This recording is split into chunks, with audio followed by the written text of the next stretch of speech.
Years ago, I was privileged to be teaching in one of our fathers and mothers of nation class, and a woman was there from Kaduna.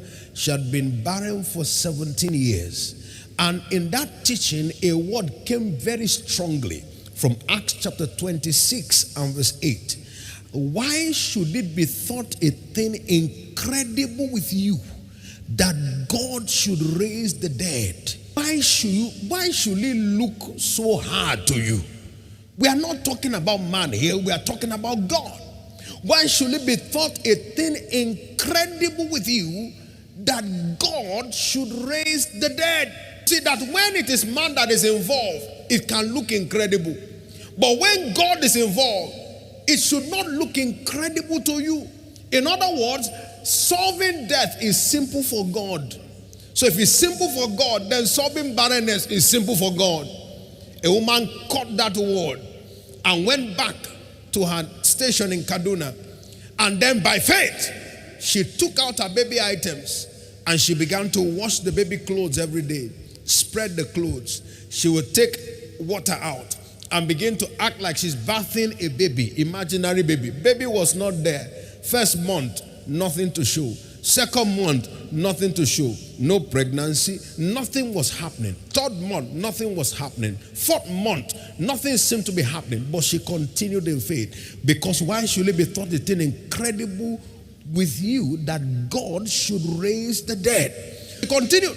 One day she was about to be discouraged. She wanted to pour the water away. But then she remembered the word of the Lord again. And she continued. Suddenly, at the end of 9 months, without testing once for pregnancy, without ever testing once for pregnancy, started having stomach pain. Went to the hospital. They said, Madam, you are ready to deliver. Protocol broken. Delivery took place that day without any delay. She came back carrying the baby in her hand after 17 years of barrenness. Why? Because when faith goes to work, it's not a belief system, sir. No, it is not a belief system. Faith is a connection to divine power. Is somebody getting what God is saying? Somebody say, oh, but how can that happen? How can it happen? Here this thing, we are talking about the God that created a man, full-grown adult in 20. That is, a man was not existing yesterday, a man was standing today. He created him at once. We are talking about the God that said, I can speak and the hinds will calve. That's, I will talk to animals and they will give birth on the spot. We are talking about a God that talked to empty water and said, water, bring forth. And water began to give birth to fishes.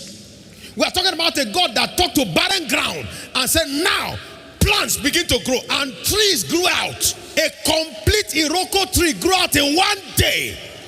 That's the God we are talking about. When we are talking about faith, we are talking about the connection to the power of God. Please hear this.